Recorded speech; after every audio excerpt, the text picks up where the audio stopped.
సమస్య సమస్య నిత్య సమస్యలతో సతమతమవుతున్నారా? మీ ప్రతి సమస్యకు 100% పరిష్కారం కోసం సంప్రదించండి శ్రీ లక్ష్మీ నరసింహస్వామి జ్యోతిష్యాలయం, సికింద్రాబాద్. సెల్ 8855522279.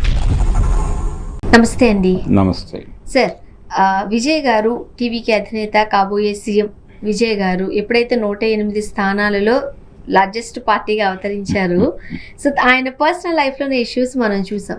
సంగీత గారు చాలా అలిగేషన్స్ పెట్టారు, ఒక హీరోయిన్తో సన్నిహిత సంబంధాలు కలిగి ఉన్నారు, నేను అడిగితే నా మీద కోప్పడ్డారు, ఇవన్నీ మనం చూసాం. బట్ ఎట్టకేళ్ళకి అది ఎన్నికల్లో అయితే ఫలించలేదు ఆ వ్యూహం. ఓకే, 108 స్థానాలు వచ్చాయి.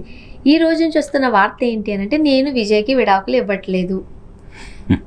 ఇన్ కేస్ తనే త్రిష అని అనుకుందాం, అందరూ అంటున్నారు కాబట్టి, త్రిష తనకి రెండో భార్యగా ఉన్న నాకు ఓకే అంటూ తన స్టేట్మెంట్ ఇచ్చారు, కమెంట్ చేశారు అంటూ ఒక వార్త వైరల్ అయిపోతుంది.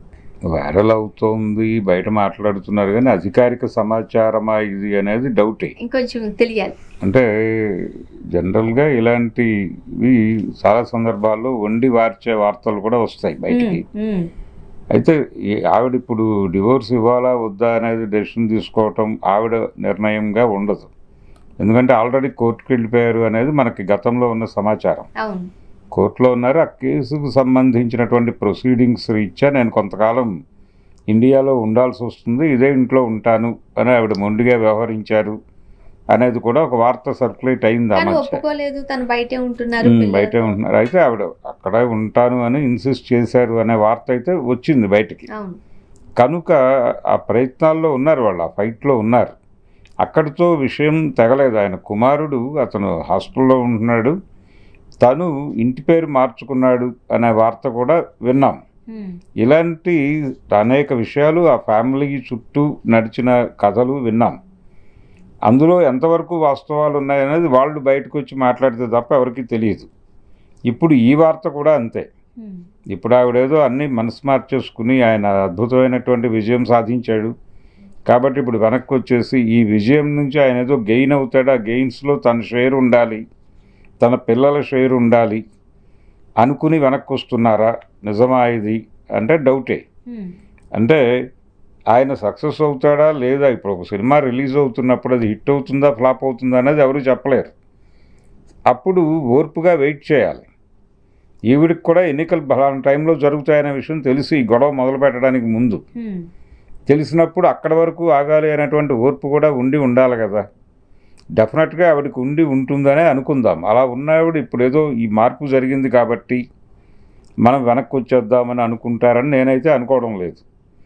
ఒకవేళ అలా నిర్ణయం తీసుకుంటే ఆవిడ దాన్ని జస్టిఫై చేసుకోవడానికి ఏం చెప్తారు అనేది చూడాలి. ఒక హీరోయిన్ అనే మాట కూడా అనలేదు ఆవిడ. ఆ రోజున మీడియాతో ఆవిడ రిలీజ్ చేసినటువంటి ప్రెస్ నోట్లో చాలా స్పష్టంగా చాలామంది హీరోయిన్స్తో ఆయనకి అఫైర్స్ ఉన్నాయి, వివాహేతర సంబంధాలు ఉన్నాయి అన్న పద్ధతిలో మాట్లాడారు. అంటే సాధారణంగా హీరోల పైన ఇలాంటి రూమర్స్ వెరీ కామన్. ఏ హీరోయిన్తో కలిసి నటిస్తే ఆ హీరోయిన్కి సంబంధించి ఏదో ఒక వార్త రాస్తూనే ఉంటారు. ఒక స్పెక్యులేషన్ బయట నడుస్తుంది, కానీ అందులో వాస్తవాలు కొన్ని సందర్భాల్లో ఉండొచ్చు కూడా, ఉండొచ్చు ఉండకపోవచ్చు. అక్కడ ఏదైనా డిస్టర్బెన్స్ జరిగి వాళ్ళు బయటకు వస్తే తప్ప ప్రపంచానికి తెలియదు. డిస్టర్బెన్స్ లేనంతకాలం అవి కూల్గానే పాస్ ఆన్ అయిపోతాయి. ఎక్కడైనా జరిగేది అదే, ఇక్కడ కూడా జరిగేది అదే, ఇక్కడ కూడా జరిగింది అదే. నిజానికి బీజేపీ నాయకుడు నాగేంద్రన్ బయటకు వచ్చి మాట్లాడిన తర్వాత త్రిష రియాక్ట్ అవటంతో పాటు తను ఓపెన్గానే ఉండే పద్ధతిలో వెళ్ళారు ఆవిడ.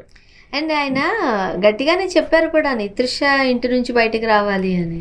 అవును, అదే జనంలోకి రావాలంటే త్రిష వదలాలి కదా అతన్ని అని చెప్పి అన్నాడు ఆయన. అది దారుణమైన కామెంట్ అది.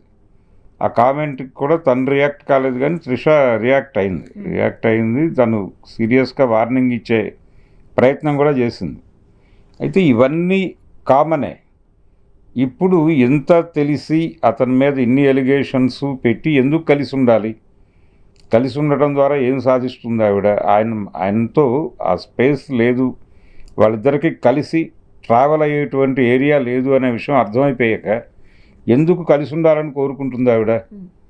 కాకపోతే ఇతర విషయాలు, క్లైమ్స్, పిల్లలకు సంబంధించిన వ్యవహారాలు మాట్లాడవచ్చు.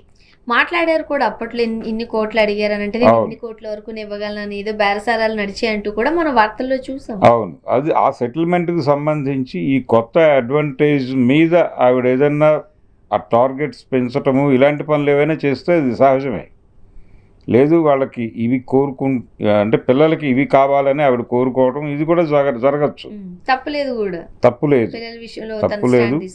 కానీ ఇంత స్ట్రైన్ అయిపోయి వెళ్ళిపోవాలని డిసైడ్ అయిపోయి ఆల్రెడీ కోర్టుకి అప్రోచ్ అయిపోయిన తర్వాత ఇప్పుడు రివర్సల్ ప్రోగ్రాంలోకి వెళ్తారు అనేది కష్టం. ఇది ఒక రకంగా ఆవిడ క్యారెక్టర్ని పలచన చేయటమే.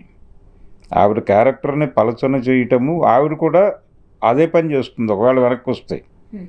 ఆవిడ మీద ప్రపంచానికి ఉన్న ఇంప్రెషన్ దెబ్బతింటుంది, ఇప్పటి వరకు ఉన్న ఇంప్రెషన్ దెబ్బతింటుంది. సానుభూతి అనేది కాదు అక్కడ, సానుభూతి ఉందా లేదా అనేది పక్కన పెట్టేస్తే ఒక స్టాండ్తో ఉందా అమ్మాయి అనేది అనుకుంటున్నారు ఇప్పటిదాకా జనాలు. ఇప్పుడు దీంతో ఏంటంటే ఏదో ఇతనికి ఏదో ఒక మంచి జరిగింది కాబట్టి వెనక్కి వస్తున్నారు అనేది ఒక బ్యాడ్ ఇంప్రెషన్ ఇస్తుంది ఆవిడ క్యారెక్టర్ మీద. అందుకని అది ఒక రకంగా తన క్యారెక్టర్ని తనే అసాసిన్ చేసుకోవడం లాంటిదే. ఇలా వెనక్కి వస్తాయి, ఈ పద్ధతిలో వెనక్కి వస్తాయి. అలా రెండోది యాక్సెప్ట్ చేస్తూ ఆయనకి రిలేషన్స్ ఉన్నప్పటికీ నేను పెద్దగా పట్టించుకోను అని ప్రకటించి వెనక్కి వస్తోంది ఆవిడ అని కదా వార్త. మరి ఇంత సరెండర్ ప్రోగ్రాం ఉంటుందా మనుషులకి? ఇంత సరెండర్ అయ్యే పరిస్థితిలో ఆ ఫైట్ ఇచ్చి ఉంటుందా ఆవిడ అనే 100 డౌట్లు వస్తున్నాయి ఇప్పుడు ఆ మాట విన్న తర్వాత. అదే అలా ఎలా అడ్మిట్ చేస్తారు, ఎలా యాక్సెప్ట్ చేస్తారు? అంత రాజీ పడిపోతారా, అంత సరెండర్ అయిపోతారా జీవితంలో అనేది ప్రశ్న. అంటే కొంతమంది చాలా ఇబ్బందులు ఉన్నా, భర్త ఇటువంటి రిలేషన్స్లో ఉన్న పిల్లల కోసం అడ్జస్ట్ అయిపోయే మహిళల్ని, భార్యల్ని చాలా మందిని చూసాం. అది వేరు, అంటే ఇక్కడ కూడా అది జరిగి ఉండొచ్చు. ఆవిడ ప్రయత్నం చేసి ఓడిపోయి ఇక లాభం లేదని అంతిమ నిర్ణయం తీసుకుని వెళ్ళిపోయి ఉండొచ్చు డివోర్స్కి. వెళ్ళిపోయి కోర్టులో నడుస్తుండగా ఆల్రెడీ ఇప్పుడు రివర్సల్ ప్రోగ్రామ్ ఎలా పెట్టుకుంటారు ఆవిడ? పెట్టుకోకూడదనేం కాదు, పెట్టుకోవచ్చు, కానీ ఈ యుద్ధాన్ని అలా మర్చిపోతుంది ఆవిడ. అప్లై చేసిన తర్వాత నాకు వద్దు అని వెనుతిరిగే రైట్ కూడా ఉంటుంది కదా, రావచ్చు కదా. ఉంటుంది, కౌన్సిలింగ్ ఇలాంటి వాటికి ఒక ఆప్షన్ కలగజేసుకుని వీళ్ళు కల్పించుకుని మరీ కోర్టును కన్విన్స్ చేసి వెనక్కి రావడానికి ఆస్కారం ఉంది. కానీ ఈ పరిస్థితుల్లో అలాంటి రివర్సల్ ప్రోగ్రామ్ అంటే సరెండర్ అవ్వటమే. అంటే ఇతనికి వచ్చిన పవర్కి ఆవిడ సరెండర్ అవుతోంది అనే సెన్స్ క్యారీ అవుతుంది జనాల్లోకి. అది ఆవిడ క్యారెక్టర్కి ఇబ్బంది. అలా తన్ని తాను ఇబ్బంది పెట్టుకుంటుందా ఆవిడ అనేది చూడాలి. ఇది నిజమా కాదా అనే డౌట్ అయితే నాకుంది. కానీ విజయ్ గారు కూడా దాన్ని యాక్సెప్ట్ చేయగలరా లేదనేది కూడా మనం చూడాలి. అవును, అతను యాక్సెప్ట్ చేయకుండా నడిచింది కాబట్టి ఆయన డివోర్స్ అప్లై చేసే అవకాశం కూడా లేకపోలేదుగా. ఆయన విడాకులు కోరుకోవచ్చుగా భార్య. అంటే ఇప్పుడు మ్యూచువల్ అవగాహన లేకుండా, ఇద్దరి సమ్మతి లేకుండా రివర్సల్ అవ్వదు. అంటే తను ప్రొసీడ్ అయినప్పటికీ నేను విత్డ్రా అవుతున్నానంటే అవతల వాళ్ళ పరిస్థితి ఏంటని అడుగుతాడు జడ్జి. అడిగినప్పుడు వీళ్ళ స్టేట్మెంట్ ఇవ్వాల్సి వస్తుంది. నేను వెనక్కి వెళ్ళటం లేదు అని అంటే ఇతందే కన్సిడర్ చేసి కేసు ముందుకు నడుస్తుంది. నడిచి డెసిషన్ ఆయన చెప్తాడు అప్పుడు కలిసి ఉండాలా లేదా అని. కాబట్టి ఇది అంత ఈజీ వ్యవహారమేం కాదు. అంత ఈజీ కాని వ్యవహారంలో తన క్యారెక్టర్ని తనే ఎందుకు అసాసిన్ చేసుకుంటారు ఆవిడ అనేది నా డౌట్. కనుక ఇదేదో వండి వార్చిన వార్త అయితే అయి ఉండొచ్చేమో అని ఒక సందేహం. లేదు, ఒకవేళ ఆవిడ నిజంగానే అలా మాట్లాడారా అనేది అధికారిక సమాచారమా కాదా అనే డౌట్ ఎక్స్ప్రెస్ చేసింది. అందుకే చాలా సందర్భాల్లో ఇలాంటివి పుడతాయి. ఇలాంటి రూమర్స్ క్రియేట్ చేసి సర్క్యులేట్ చేస్తే దీనికి ఉండేటువంటి ఒక వాల్యూ ఉంటుంది. అంటే ఒక వ్యూవర్షిప్ వాల్యూ డెఫినెట్గా ఉంటుంది ఇలాంటి వార్తలకి. ఇప్పుడు ఆల్రెడీ ఒక చర్చ జరుగుతోంది. గెలిచింది విజయ్, ఈ పార్టీ పెట్టింది సాధించింది అతనికైతే ఎందుకు త్రిష మీద ఎక్కువ వార్తలు కన్జ్యూమ్ అవుతున్నాయి మార్కెట్లో. డైరెక్ట్గా తిరుపతి నుంచి ఆయన ఇంటికి వెళ్ళడం, అది వెళ్ళుండొచ్చు, అతన్ని గ్రీట్ చేసి ఉండొచ్చు, అది అంతవరకే దానికి పరిమితి. కానీ త్రిష డెప్యూటీ సీఎం అయిపోతుంది. ఈయన 2 నియోజకవర్గాల్లో ఒక నియోజకవర్గానికి రిజైన్ చేయాలి, చేస్తాడు. చేసిన నియోజకవర్గంలో ఆవిడతో కంటెస్ట్ చేయిస్తారు, చేయించి ఆవిడని ఎమ్మెల్యేని చేసి ఆ తర్వాత ఆవిడ డెప్యూటీ సీఎం చేస్తారు, ఇలాంటి రకరకాల వార్తలు అయితే బయట ఉన్నాయి, నడుస్తున్నాయి. ఇవన్నీ వాస్తవాలు కాదు. ఈ కోవలోకే ఈ వార్త కూడా వస్తుందేమో అనేది నా డౌట్. చూద్దాం సార్ ఏం జరగబోతుంది. థ్యాంక్ యూ అండి. Thank you.